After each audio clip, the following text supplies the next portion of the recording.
Well, Delhi almost made a hash of the chase, but in the end, they got there reasonably comfortably. I don't know, maybe not too comfortable for them because they lost a lot of wickets, but they still won by 4 wickets with 1 full over to spare. In the end, Rovman Powell hitting that last ball for a 6 to get them over the line.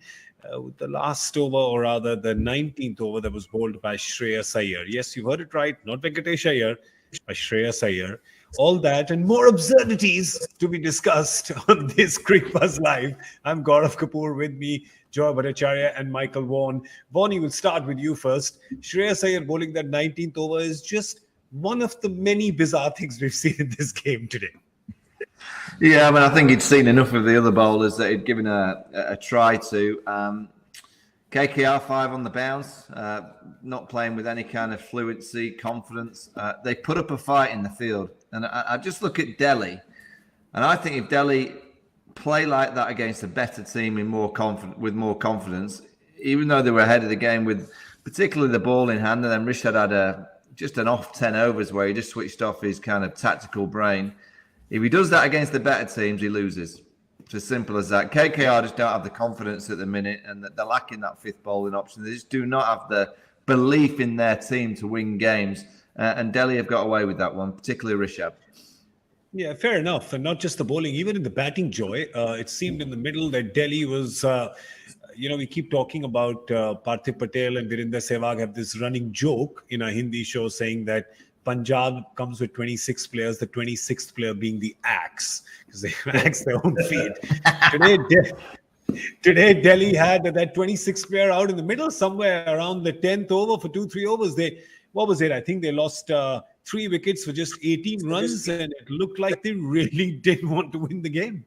Yeah, that 84 for 5, they just looked as if, and that's a point that, we've discussed this before, that Rishabh Pant, once you're the captain of a team, no matter how free a stroke player you are, you play the situation as well.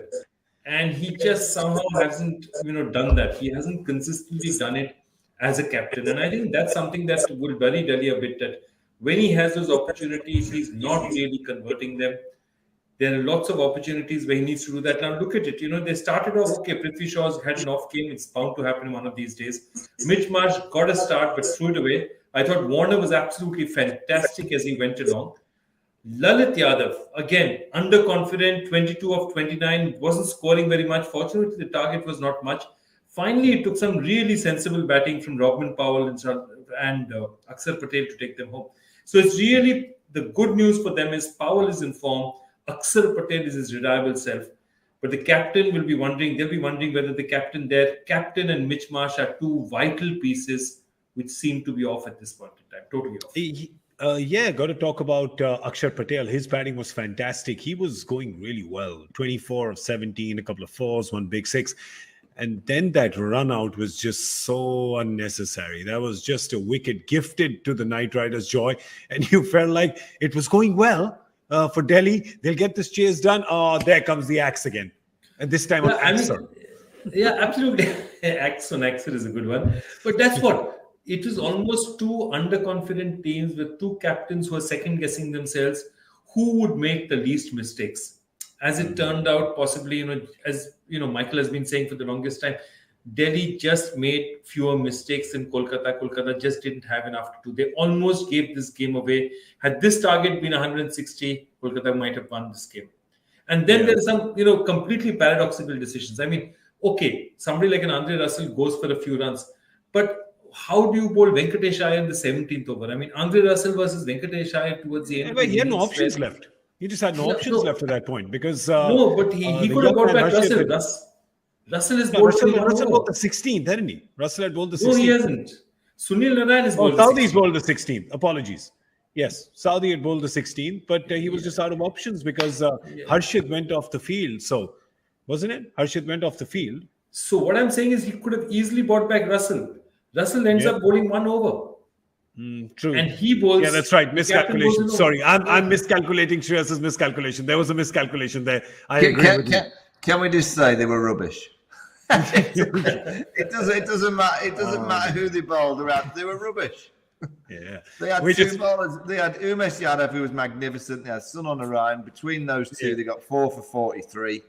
Tim Southey was good, but didn't get the wickets. Never looked like getting wickets, but he's always economical. Other than those three, you wouldn't mind to face that attack. Yeah, fair enough. But Michael, just want to get you in on Rishabh. And Joy and me were speaking in the Combox as well at the halfway house here on Combox, was that this was absolutely ripe for Rishabh to play a captain's knock. You need a runner ball in the back 10. You're 84 for 3 going into it. You just have to keep your head down, not be flashy. And that's exactly what Joy and I said, is that does Rishabh have it in him to curb that flashy instinct and get his team across?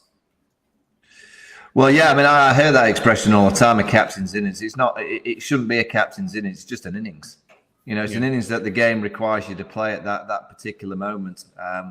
He owed his team an innings with the way that he captained. I mean, I'm not going to keep picking on him, but he's a young captain that needs to learn. That they're the kind of the nights that, yes, you've won, you celebrate, you talk to your team, great, because you've got those 2 points. But I hope that he's sensible enough to analyse and go into his room and maybe bring Ricky Ponting in and some of the coach and some of the senior and goes, right, okay, just honest feedback. Did I get any? Yeah, you did actually, Rishabh. You did X, Y, and Z. That worked quite right. It's the way that you learn as a captain. It's not, be aggressive to Rishabh and say, you must do this, you must do that. But really good captains, when they're at their infancy stages, accept that, it's like you're a player. You go and ask for advice. You go and ask for a little bit of feedback of your tactical nous throughout that game. And he's not getting the right information if one of them at least doesn't sit with him and say, Rishabh, you got that wrong. And then when you've got the bat in hand, you've got a chance as a captain to see your team over the line, and he didn't manage to do that either. So not a great night for Rishabh, but he got the 2 points. Yeah. I'm sure that Ricky is going to be a little restless as well. He's saying both my proteges were below their tactical best today, right? My former protege Shreyas, my current protege Rishabh. They've both been below par today. But that's the thing, right? I mean, Joy, also a captain, is as good as his team. The confidence of a captain is as good as the confidence of the entire team. And when these two teams are 7 and 8 and they're playing each other, Knight Riders with 4 on the bounce that they've lost coming to this game, a captain's confidence is bound to take a dent as well. Yeah, but look, Delhi is 4 and 4. It's not as if they're at 0 and 7 or 2 and 6 or 0 and 8 like Mumbai is. They're 4 and 4. I mean, they're there. They're somewhere there. They've just got a lot of players back. In fact, I believe that today is the day, given the situation that we have now, today is the day where actually Ponting can have a good chat with Rishabh Pant. Because it's much easier for a coach to talk to a player after a win and say, yeah, congratulations, guys, we got that across the line. Fantastic, super. The player is also in a better position to, after a disheartening loss, there's really not much you can talk about in the dressing room, which will make much sense immediately. So I think today is a good day to sit Rishabh down and say, you know what? If you went back there, would you have done this way? And perhaps look back at the kind of stuff they would have done and just, this is a young, powerful team. I genuinely believe this Delhi team has a lot of strength. Its bowling attack is a decent bowling attack. Shardul is just a bit off the boil. But with Kuldeep and Aksar, they have excellent spinners. With Mustafizur, they have somebody up front who's really good. If Khalil Ahmed comes back, this is not a bad team. Delhi is definitely still in the fray. Where Kolkata look, given the number of changes they're making, in total disarray at this point in time. If you want to be champions, these are the nights that you have a real kind of open forum about what's happened. Yeah. Champions kind of always assess themselves when they're doing well. I always used to think you could learn a lot more when you've lost, actually, because you learn about characters and individuals in particular, how they respond. But on a night when you win, I was at Man City versus Real Madrid on Tuesday night, and I studied Pep Guardiola from the stand. I was just behind him, and he was going berserk at his players all night. Absolutely berserk. But at the end of the game, he praised them. He said it was an unbelievable performance. So it just shows he doesn't praise that often. If anything, he's keeping his players on edge all the time, just to make sure that they know that they've got to keep their performance level high. And then at the end of the game, he praises them. But throughout the whole of the game, I was amazed. I was stood behind him. Mara's on the wing. He was getting hammered. He crossed it at the right time. He shot. He was getting an absolute pasting. But I think that's what management and leadership's all about. You've got to keep your players on edge. And a young captain like Rishabh, he needs one or two, kind of guiding hands beside him just giving him a few little honest truths tonight that he got his tactics slightly wrong, and he needs to learn from that. You didn't go see my team playing the semi-final last night? No? Didn't observe Klopp? Nothing? I can't go and see that juggernaut. No. They're too strong. Okay. There's no one can beat them. Yeah, that's true. They can't be beaten. Look at me. I'm so happy. Until the final. I'm also happy because Klopp signed his contract again. This is not a football show, I know, but I'm just going to put it out there, all right? He signed it. It's signed now. Yay. All right. Well, it's also signed and sealed and delivered for the Knight Riders, isn't it now? This is pretty much shut shop and go home time, Joy, as far as playoff aspirations are concerned. No, they can win 5 in a row and qualify, but they have to win all 5. Oh, look at you. Your heart's purple tonight, chance. Isn't it? He's got no chance. Look at him. He's a purple heart tonight, Joy. Not a purple heart or anything. I'm just saying they've got to win every game if they've got to. You know, you get a purple heart for bravery, right? I mean, if you've seen episodes of MASH, you know that. Well done. That's a brave call. Why not? Hey, listen. For Knight Rider fans. What have you been drinking? For me? I keep my shaker next to me. It's a purple heart he's after. just like you keep your ginians next to my shaker next to me. But yeah, Joy, sorry, carry on. You said 5 out of 5, which gives the points table up again, and you can have a look at that. Delhi, of course, looking very healthy with their net run rate. They're kind of right up there. I'll pull it up. Somehow they don't seem to be too keen. Oh, there you are. Thank you. Delhi with their net run rate 0.7, which is looking very good. Rajasthan 0.5, 0.6 for Hyderabad.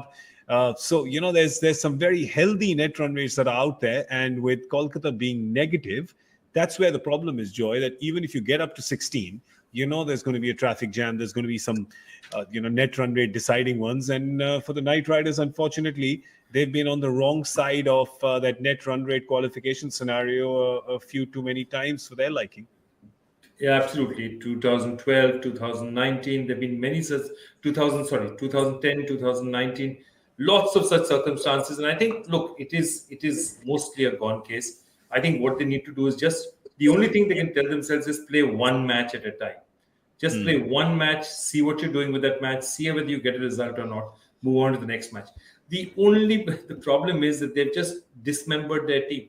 I don't know who in that team has any confidence, because other than Umesh Yadav and Sunil Narayan, nobody is playing in position. You know, Venkatesh is not opening. Aaron Finch hasn't got enough runs or hasn't played enough out there.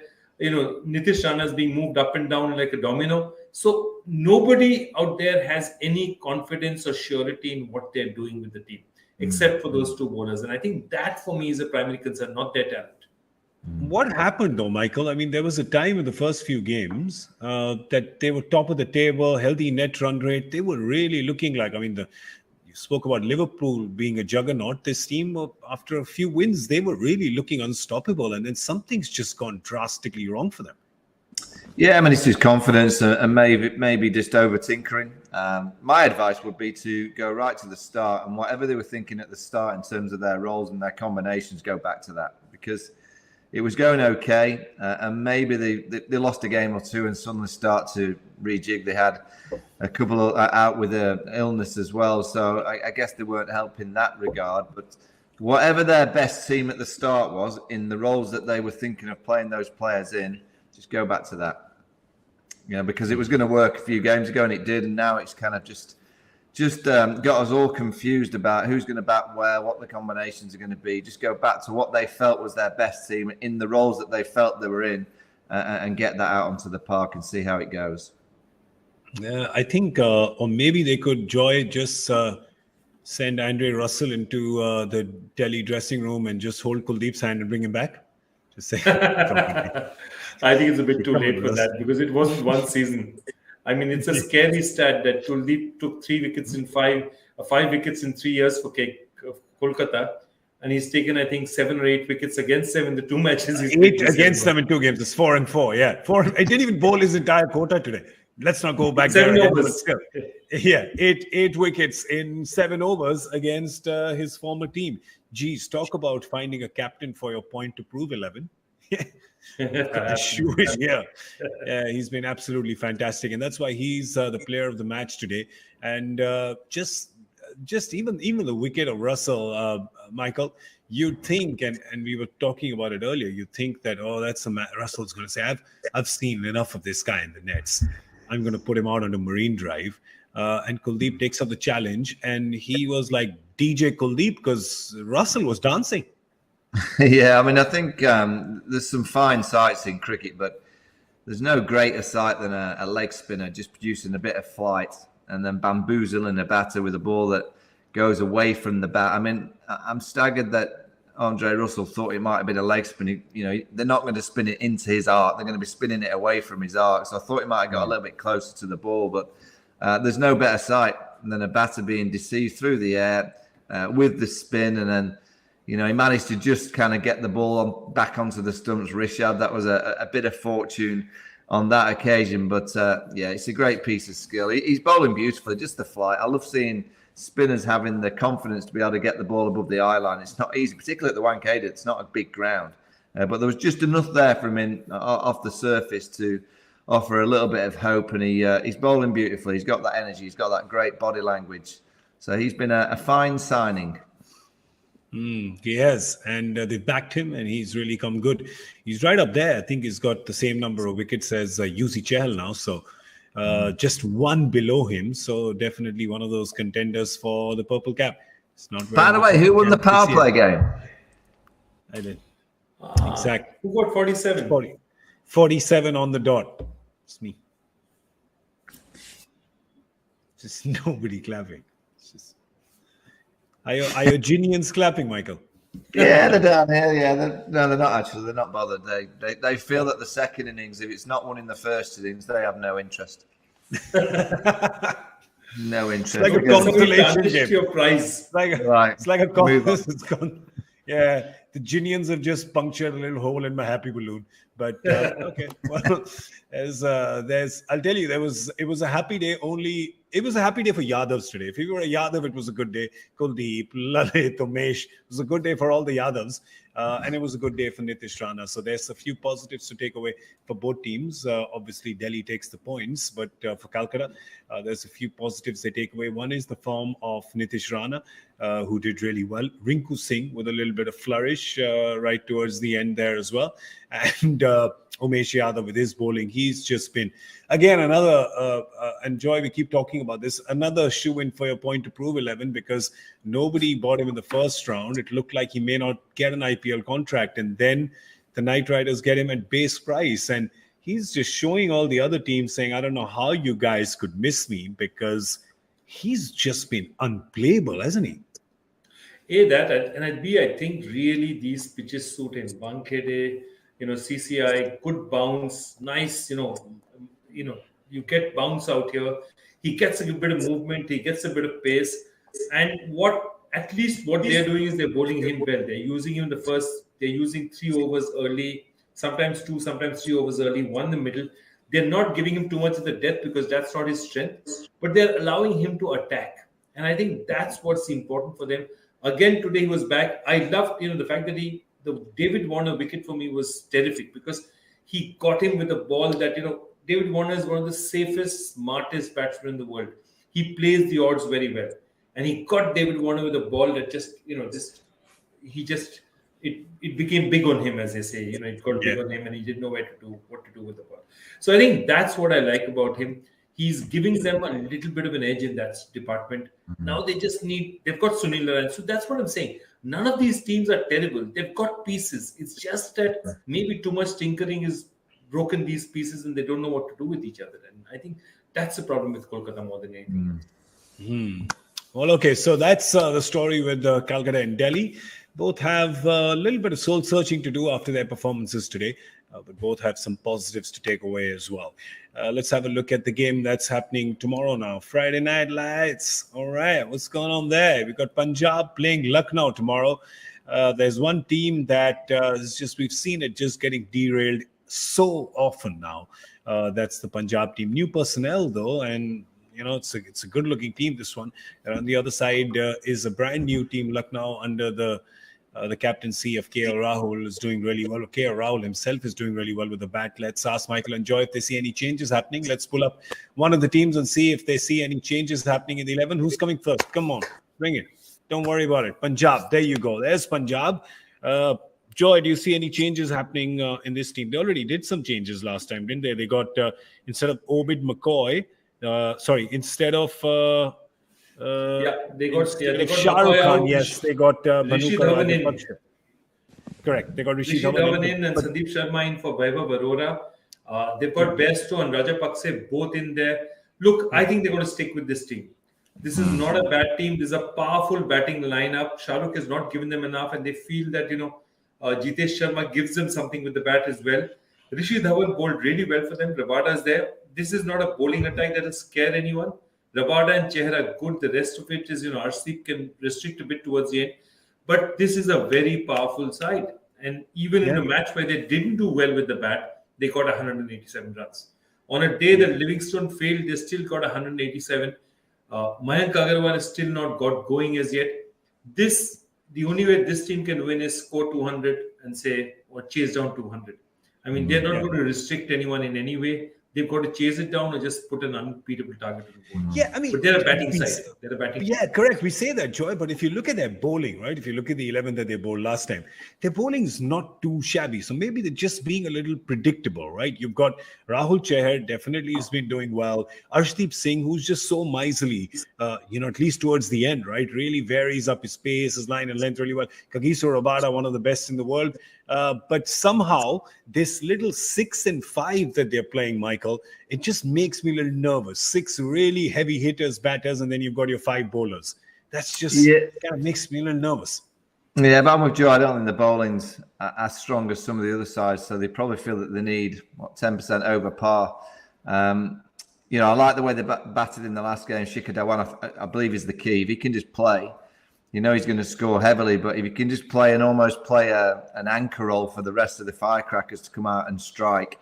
The problem with them when they go out on all strike, they're like 6 Ferraris lining up, that they all just come and fly out the traps. And they need a couple of Skodas in there, just to kind of knock it around, play sensibly, just play smart. It's great fun and it's great entertainment when you've got 6 players that can hit it miles, but it's very rarely that it comes off if they do it too soon. So you do need that Skoda in there just to knock it around. And then the Ferraris can, you only need 1 or 2 of them to come off over 10 or 15, 20 balls, and you're going to get those big, big scores. So I was more impressed in the last game because I thought they played a bit smarter. Up until that point, I'd been disappointed with their thinking. I just thought they weren't playing smart cricket. To win a T20 franchise tournament like the IPL, it can't all be about crash, bang, wallop. It can't. It has to be a little bit about, on this given day, we want to get 200, but you know what? The pitch doesn't allow us to. 170 might be the winning score, so don't go for 200 and only make 130. So they've got to be a smarter cricket team. And in the last game, because of Shikhar, I really do think he is the key to this lineup. If he plays and gets scores, the rest will play around him. As Michael said, you need a few Skodas. Dependable, sturdy, stylish. I know why I'm saying that. I'm contractually obliged to not peddle any other car. Well, Joy, let's have a look at Lucknow. The super giants are just about one super giant, right, which is KL Rahul. But the other batters have to kind of stand up and say, listen, we've got a few 50s, maybe even 100 in us, because right now captain's kind of just carrying the weight himself. Yeah, I think the 2 things that they'd worry about, one is they'd worry on the fitness of Avesh Khan, because Mohsin Khan was decent, but Avesh Khan is the spearhead of their bowling attack. And when Chamira has bowled really well, when Chamira and Avesh Khan both go, they've got a very, very strong bowling lineup, because Bishnoi is there, and then Pandya, Deepak Huda, Stoinis, all of them can do enough. Jason Holder, they've got enough options out there. The big worries for them is Avesh Khan's fitness, and I would say Manish Pandey.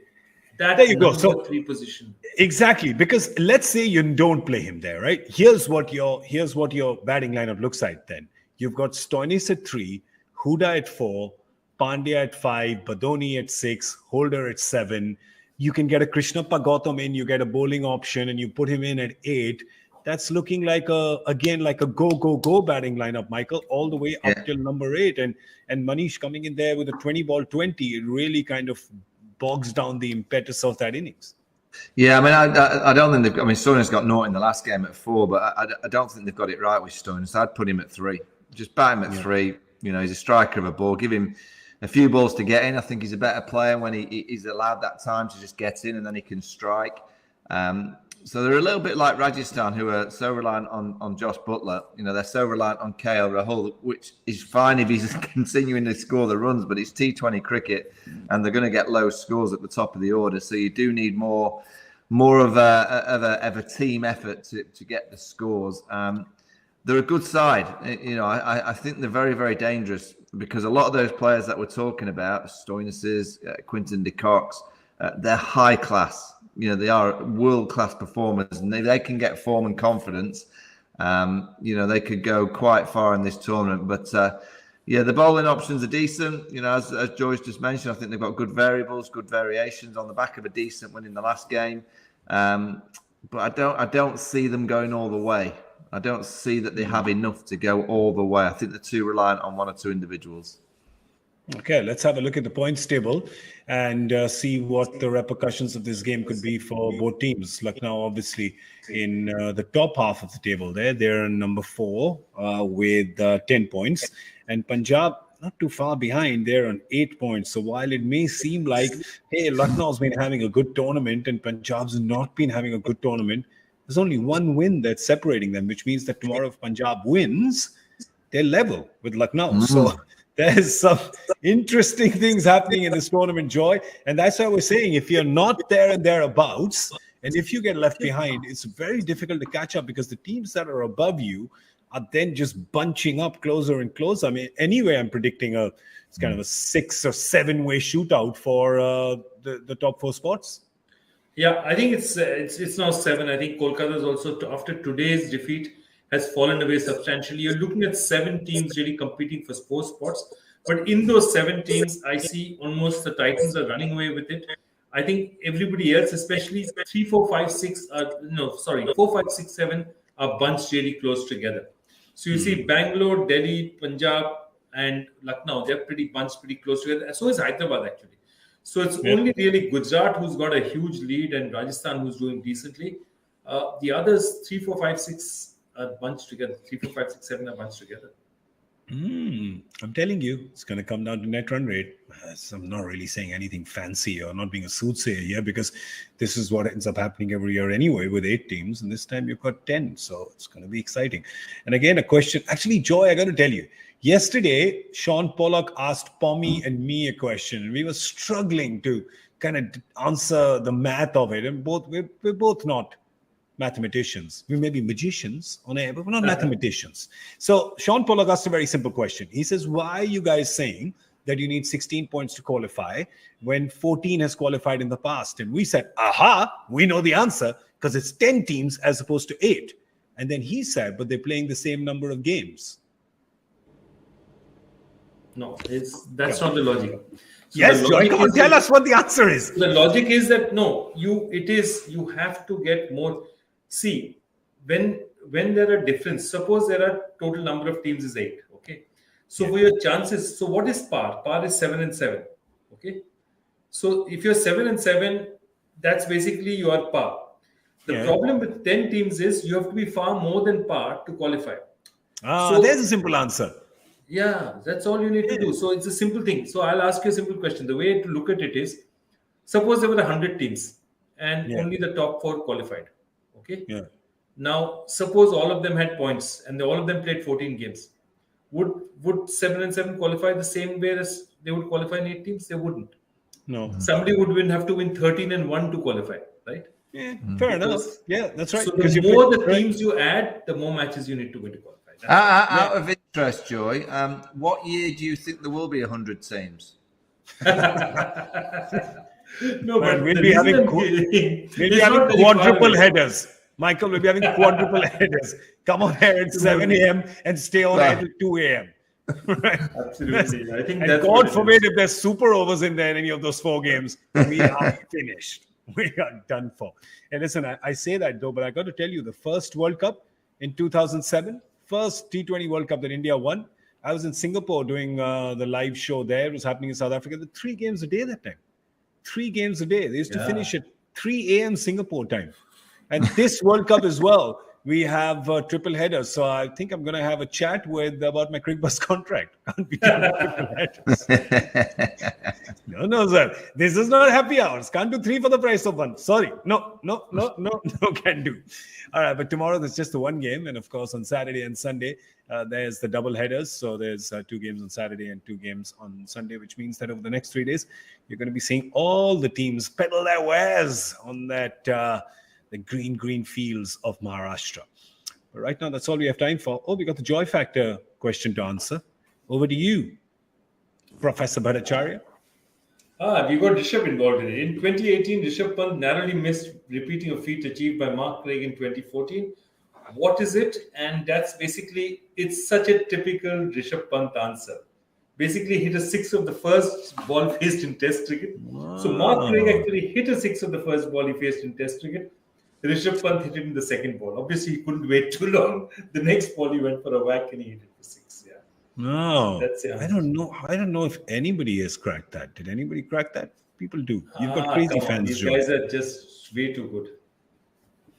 There you go. Sharat Sethi. Sharat Sethi has answered that correctly. So well done, my friend. Sharat 1819. That's the year that he was born. That's also. No, then he's just like me by a few years. Okay. I'm sorry, I was giving you a compliment. I said you are born in 1819, but you were born a little earlier than that. But you've got great skincare regime. You must share it with us. Looking really good.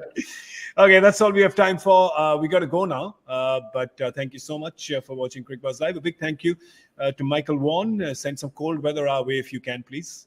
Really appreciate it. If you could. And a big thank you to Joy Bhattacharya as well. Thanks so much for being with us, being here with us, Joy. And tomorrow we're going to be here at 7 p.m. Indian Standard Time. So do join us on Cricbuzz Live. It's English and in Hindi. And I'm Gaurav Kapur saying good night. Thank you for being with us this evening.